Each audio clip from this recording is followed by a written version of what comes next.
गणनायकाय गणदैवताय गणाध्यक्षाय धीमहि गुणशरीराय गुणमण्डिताय गुणेशानाय धीमहि गुणातीताय गुणाधीशाय गुणप्रविष्टाय धीमहि एकदन्ताय वक्रतुण्डाय गौरीतनयाय धीमहि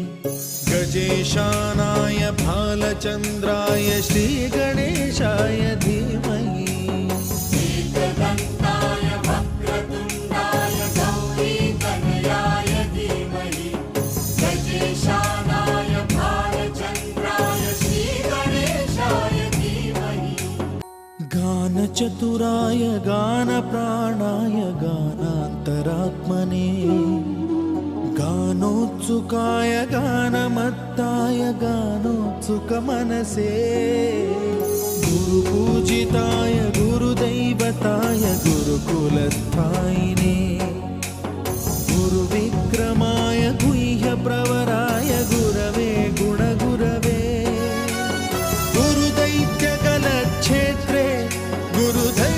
गुरुधर्मसदाराध्याय गुरुपुत्र